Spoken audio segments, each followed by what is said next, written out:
James never thought his life would change when he signed up for the Interstellar Cultural Exchange program. He was just a student, living in a small apartment struggling with bills, studies, and loneliness. He thought the program would be simple. Host a visitor from another world. Share meals, share space, maybe exchange a few words about traditions and technology. He imagined polite conversations, awkward silences, and maybe learning how to cook some strange alien food. Nothing more. But when Kara arrived, nothing was simple. She stepped into his apartment on a rainy afternoon. James remembered the sound of water dripping from her silver cloak as she stood in the doorway. She was tall, almost a head taller than him, her frame slender yet strong. Her skin shimmered faintly like moonlight on water, and her hair looked like strands of liquid silver that fell smoothly down her back. But her eyes, those were what caught James the most. They were not human eyes. They looked like pools of living mercury, glowing softly as if reflecting some inner light. When she spoke, her voice was calm and melodic, yet strangely heavy, as if each word carried deep weight. "I am Kara of the Solari. Thank you for allowing me to stay." James smiled nervously, his hands fumbling with the papers he had been signing for the program. It's no problem. Welcome to Earth, I'm James." At first things were quiet. Kara spoke little. She moved with precision, her steps soundless, her posture always straight. She seemed more like a statue than a roommate. She didn't eat much, just sipping clear liquid from a container she brought with her. She didn't sleep in the bed James had prepared, but instead sat cross-legged on the floor, her body glowing faintly in the dark. James often caught her watching him, not in a creepy way, but with a strange curiosity, like a child studying something new. She asked questions sometimes. Why do humans cover themselves with fabric? Why do you eat plants and animals instead of pure energy? James would answer as best he could, often laughing nervously. It's just how we are. Clothes keep us warm, food keeps us alive, it's comfort too.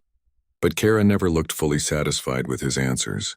She would nod slowly, as if storing the information away, but her eyes stayed thoughtful.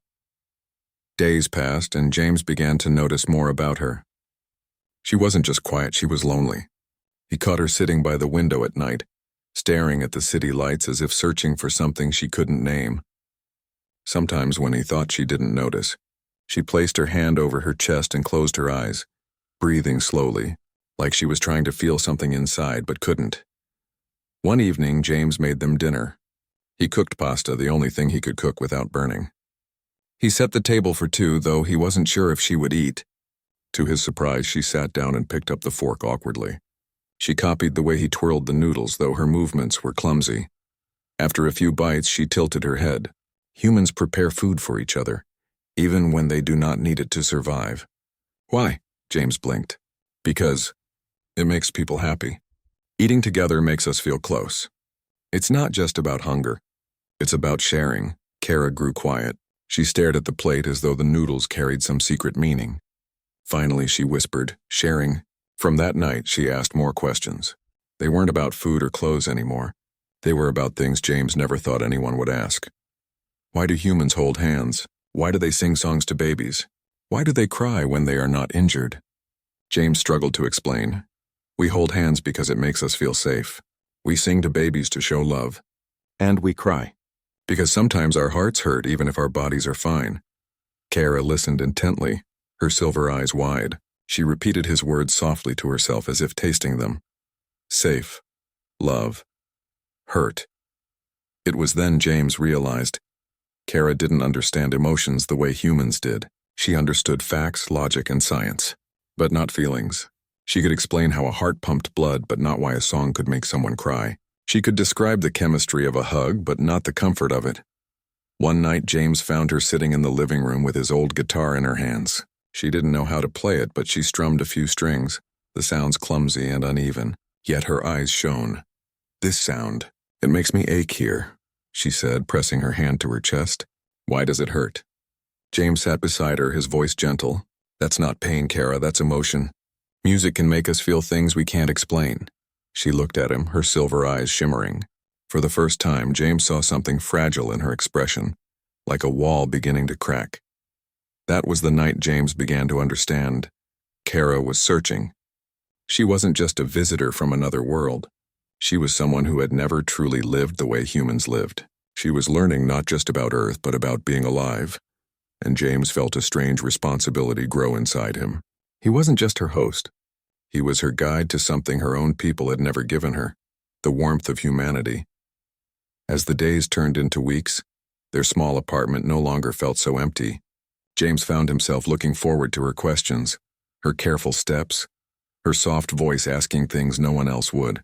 And deep down he began to wonder what she was searching for, and whether he could help her find it. But he had no idea how far Kara's curiosity would go. He had no idea that one day she would look at him with trembling eyes and ask the question that would change both of their lives forever. The rain tapped gently against the window on the night everything changed. James was sitting on the couch flipping through a book, though he wasn't really reading. Kara was sitting across from him, her silver eyes glowing faintly in the dim light of the room. She had been quiet all evening, more quiet than usual, and James could sense she was building up the courage to say something. Finally, Kara spoke, her voice soft, but steady. "James, may I ask you something important?" James looked up, closing the book. "Of course. You can ask me anything." She hesitated, her long fingers tightening around the edge of her chair. Her gaze did not meet his at first. It was rare to see her nervous, but tonight she looked almost fragile. At last her eyes lifted and locked on his. "How do humans reproduce?" James froze. He blinked, unsure if he had heard her correctly. "Wait, what?" Kara nodded slowly, her silver hair falling like liquid down her shoulders. "I know the biological facts. I have studied them. I know what your textbooks say, but I do not understand the feeling. I do not understand why humans describe it with such depth. I do not understand why they write songs and poems about it. I wish to try it, James, I wish to know." James nearly dropped the book in his lap. His heart pounded. This was not a question he had ever expected from her. He opened his mouth, closed it again, and then tried to laugh nervously. "Kara, that's not exactly a casual question." She didn't laugh. Her eyes stayed locked on his, glowing with a desperate light. "This is not a game for me. My people reproduce in sterile chambers. It is mechanical, efficient. There is no closeness, no warmth, no choice. It is cold, empty." She paused, pressing her hand gently against her chest. "But I have seen how humans speak of it. They describe love, connection, a bond so powerful that they risk their lives for it. I want to know why. I want to know what it means to feel that way." James swallowed hard, his mouth dry. He wanted to answer carefully, but his thoughts were spinning. He shook his head slowly. "Kara, human reproduction isn't just a process. It's not just about making life. It's about two people trusting each other completely. It's about opening yourself up to someone else. It's sacred in a way. You can't just try it like tasting new food or learning a new song." Kara's expression faltered. She lowered her gaze, her silver lashes casting shadows on her cheeks. "So you are saying I cannot understand? That I am not worthy of this bond?" No, that's not what I mean," James said quickly. He leaned forward, his voice gentle but firm. "I'm saying it's dangerous to treat it lightly. It can hurt people. It can change people forever. It has to mean something or it leaves scars." Her hands trembled slightly in her lap. "Then what am I to do, James? My kind cannot teach me this. They do not care about feelings. They care about function. If I cannot learn from you, I will never know. And if I never know, then perhaps I will never be truly alive." Her words hit James like a weight in his chest. He stared at her, seeing not the strange, silver-skinned alien who had arrived weeks ago, but a soul reaching out in desperation. Kara wasn't asking for an experiment. She was asking to feel human. James stood and paced the room, running a hand through his hair. His thoughts were tangled. He could not deny the sincerity in her voice, the pain in her eyes. She wasn't curious in the way a scientist was. She was longing, aching, like someone who had lived her whole life in shadows and had finally seen the light. Finally, James stopped and looked at her. "Kara, this isn't something I can just give you as knowledge. It's not a lesson I can teach like math or history. You'd have to live it. You'd have to let yourself feel it. And once you do, you can't go back. It will change you." Her voice was barely a whisper. "Then let me change. I am tired of being empty." James's heart twisted. He could see the tears shimmering in her strange eyes, though they never fell. For the first time since she had come into his life, Kara didn't look like a calm, perfect being from the stars. She looked vulnerable. She looked human, but he was torn. 1,000 thoughts fought inside him. What if it hurt her? What if she regretted it? What if he did? And yet, what if this was her only chance to understand something deeper than sterile science? James sat back down, resting his elbows on his knees. He spoke slowly, carefully. Kara, I don't want to hurt you, and I don't want to treat something so important like an experiment. If I ever agreed to this, it couldn't be just for knowledge. It would have to be real. It would have to come from the heart. Kara's glowing eyes softened. She leaned forward, her voice shaking. Then teach me to feel with the heart, James, not with logic, not with facts. I do not want empty knowledge. I want to know what it means to be alive. The room fell into silence. The rain outside beat softly against the glass, and James could hear his own heartbeat echoing in his ears. He realized this moment was no longer about curiosity or science. It was about Kara's longing to step into the fragile, messy, beautiful world of human emotions, and in that silence, James knew his life had just become far more complicated and far more meaningful than he had ever imagined. The days after Kara's question were heavy with silence. James tried to act normal, cooking, cleaning, going to classes, but his mind never stopped returning to her words. Teach me to feel with the heart. He caught her staring at him often, her silver eyes filled with questions she did not speak.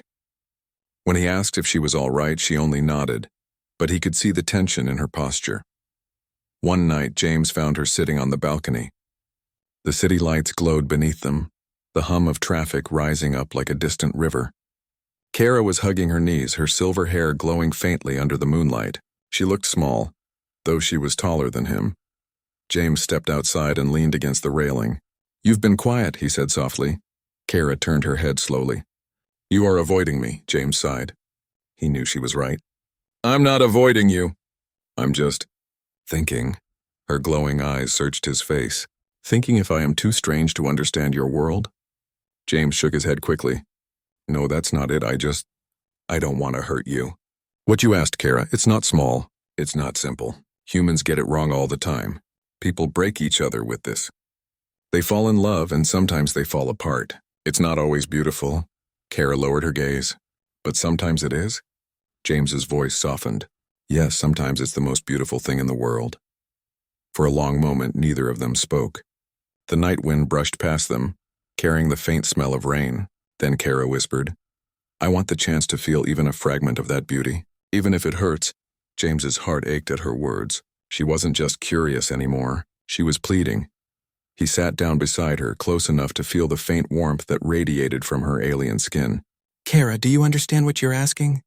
This isn't just about reproduction. It's about opening yourself up completely. It's about trust, about letting yourself be vulnerable. It's terrifying, even for us. Kara turned her head, her face inches from his. Her voice trembled. I am already terrified, James. Terrified of living and dying without ever knowing what it means to love. Her words cut through him like a blade of truth. He had no defense against them. He realized that while he had been protecting her from hurt, she had already been hurting for a long time, trapped in a life of cold function, longing for warmth she had never been given. James lowered his eyes.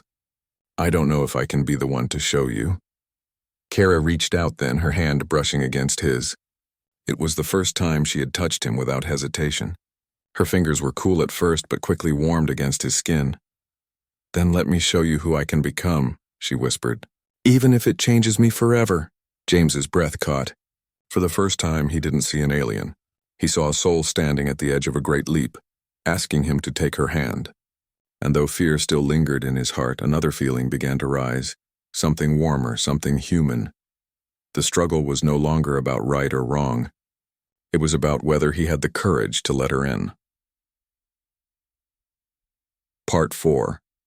The Choice. The tension between them grew heavier with each passing day. James could barely focus on his studies.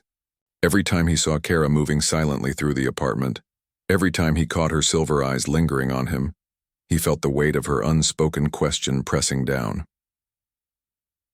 One evening, James returned home late. He opened the door to find Kara standing in the living room, waiting for him. She wasn't wearing her usual cloak. Instead, she stood in the soft glow of the lamp, her silver skin reflecting the light like liquid metal. Her hands were clasped tightly in front of her, and her eyes glowed with a mix of fear and determination. "James," she said quietly, "I cannot keep waiting. You must answer me. Will you help me, or will you let me remain empty?" James's throat tightened. He could hear the faint shake in her voice. She was not demanding. She was begging. He stepped closer, his heart racing. "Kara, if we do this, it cannot be just a test. It cannot be just about learning. It has to be real. Do you understand? You will have to let yourself feel everything: fear, joy, pain, love. No walls, no shields." Kara's lips parted, her breath unsteady. "I am ready. I do not want shields anymore. I want to feel what you feel." James studied her face, searching for doubt. But there was none. Only longing. Only courage hidden inside her trembling. He reached out and gently took her hand. She gasped at the warmth of his touch, as though fire had passed into her skin. Her whole body shivered. "It is overwhelming," she whispered. James squeezed her hand lightly. "That's because you're opening yourself up. This is what it means to trust." Kara's eyes shimmered, tears forming at the edges, though they did not fall. She leaned closer, her voice breaking. "Then show me, James. Show me what it means to be alive." In that moment, James made his choice. He pushed aside his doubts, his fears, his questions about whether this was right or wrong. What mattered was Kara's plea, her courage, her hunger for something more than the cold existence she had known. He drew her into his arms, feeling the trembling of her body against his. She clung to him tightly, as if afraid he would vanish, and in that embrace, James realized something.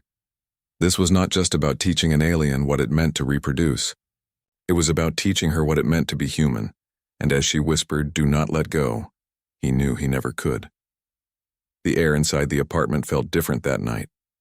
It was heavy, almost alive, filled with something James could not name. He and Kara sat close together, closer than they had ever been before. The lamp glowed softly, casting warm light across her silver skin. She looked nervous, her fingers twisting together, but her glowing eyes never left his. James could feel his own heart racing. He wanted to be careful, to move slowly. This wasn't about rushing. It was about giving her the chance to feel safe.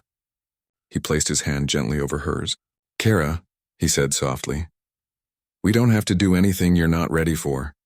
We can stop at any time." Kara shook her head quickly, her silver hair brushing across her shoulders. "No, I want this.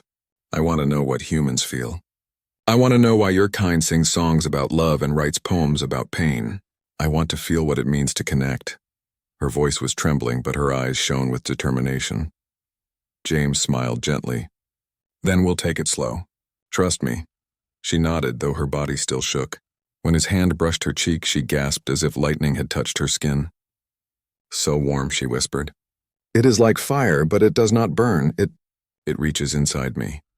James's chest tightened at her words. She wasn't describing touch the way a human would. She was describing it like someone discovering an entirely new sense. He guided her, letting her lean into him, letting her explore what closeness meant. She touched his hand again, running her fingers across his palm, marveling at the texture. Her eyes filled with tears she didn't understand. "This is overwhelming," Kara whispered, her voice breaking. "Why does my heart feel like it is breaking and mending at the same time?" James pulled her closer, wrapping his arms around her trembling form. "That's what love feels like, Kara. It's scary. It makes you feel fragile, but also stronger than you've ever been." She pressed her face against his chest, listening to the sound of his heartbeat. Her tears spilled silently onto his shirt, glowing faintly like drops of silver light. "Your heart?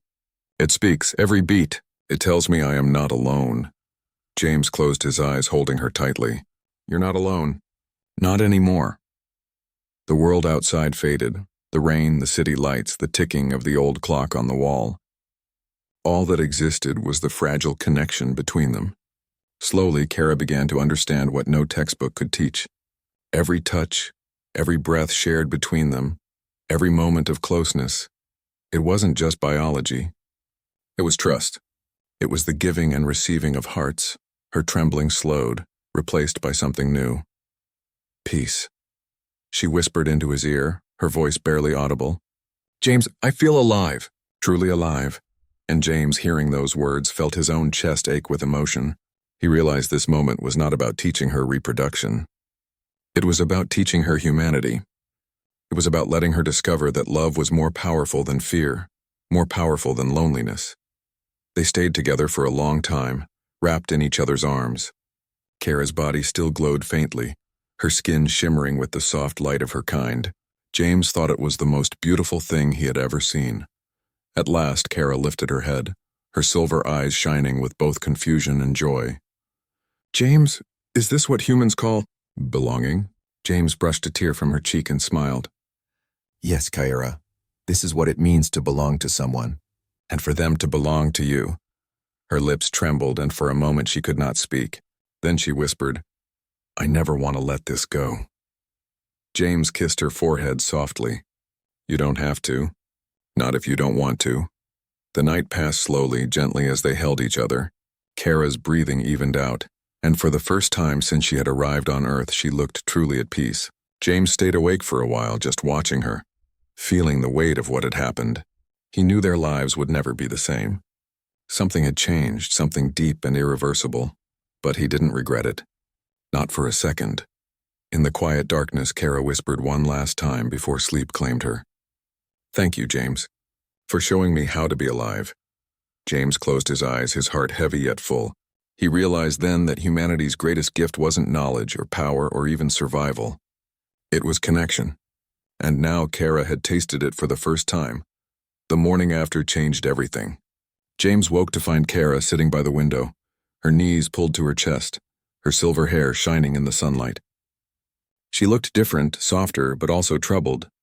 When he rose and walked to her, she did not turn her head. "Kara," he said gently, "are you all right?" Her voice was quiet, almost fragile. "I do not know, James. Something inside me is not the same. I feel heavier, yet lighter. I feel like I am standing on the edge of a cliff, and if I move even a little, I will fall." James sat down beside her. "That's normal. When you open yourself to someone like that, it changes you. You can't go back to who you were before. You can only move forward." Kara turned her silver eyes toward him. They shimmered with unshed tears. "But what if forward means losing myself? What if my people no longer recognize me?" James placed a hand over hers. "Then maybe they never really knew who you wanted to be." Her lips trembled. "You do not understand, James. My kind believes feelings are weakness. If they knew what I had done, if they knew what I feel now, they would call me broken. They would say I am not Storie anymore." James squeezed her hand. His voice was firm but kind. "Then be broken, Kara. Better to be broken and alive than whole and empty." Her eyes widened at his words. She shook her head, tears spilling at last, shining like drops of silver light. "How can you say that so easily? Do you not fear losing who you are?" James smiled sadly. "Humans lose themselves all the time. We change when we love, when we grieve, when we fight, when we forgive. We're never the same person for long. That's not weakness, that's life." Kara's breath caught in her throat. She leaned closer, pressing her forehead against his shoulder. "It frightens me. These feelings, they are too strong. When I hear your voice, I feel calm. When you look at me, I feel warm. When you are far, I ache. It is too much for me." James wrapped his arms around her gently. "It feels like too much because it's new. But that's love, Kara. It's supposed to be overwhelming. It's supposed to make you feel fragile. And it's supposed to make you feel alive." For a long while they stayed like that, silent except for the sound of her trembling breath. Slowly, her shaking eased. She lifted her head, her silver eyes searching his.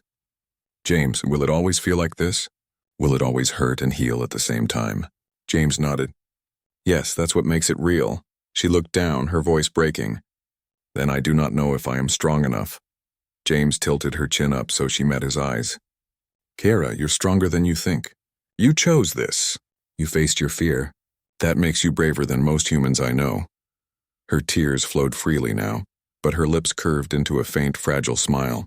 "Braver than humans, that is strange to hear," he smiled back. "Strange, but true." The day passed slowly.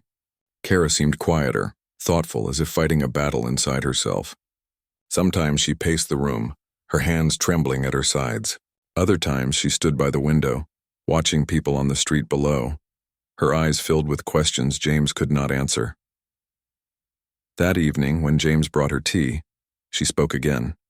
"James, what if I change so much that I cannot return home? What if I no longer belong anywhere? Not with the Storie, Not with the humans. What then? James placed the cup in her hands, his voice gentle. Then you'll belong with me. Her fingers shook around the cup and her eyes filled with tears again. She whispered, "Do you truly mean that?" "I do," James said firmly. "Kara, you're not alone anymore. No matter what happens, you have me. Even if the whole galaxy says you don't belong, I'll remind you that you do." She stared at him, her lips parting as if she wanted to speak, but no words came. Instead, she leaned forward and wrapped her arms around him, holding him so tightly it almost hurt. Her body glowed faintly in the dim light as if her emotions were spilling out through her skin. "Thank you, James," she whispered into his chest. "Thank you for choosing me when I could not even choose myself." James closed his eyes, resting his chin on her silver hair. "You don't have to thank me.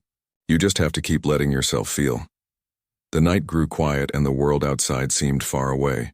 Inside the small apartment, an alien and a human held each other, both changed forever. Kara was still afraid. The conflict inside her had not vanished. But for the first time, she knew she wasn't facing it alone. And in that fragile truth, she found a little strength to keep moving forward. The weeks after that night passed slowly, yet every day felt new. Kara was no longer the same quiet, distant being who had arrived at James's apartment. She laughed sometimes, a soft musical sound that seemed surprised even to her. She hummed along to the human songs James played in the mornings. She touched his hand often, as though reminding herself that he was real, that she was not alone anymore. But with the change came something deeper. Kara began to notice things she had never felt before. She would pause in the middle of eating, her eyes distant, her hand pressed to her chest. She would wake at night and sit by the window, holding her stomach with trembling fingers. James noticed. He grew worried.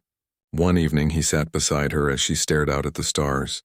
"Kara, something's been on your mind. Tell me what it is."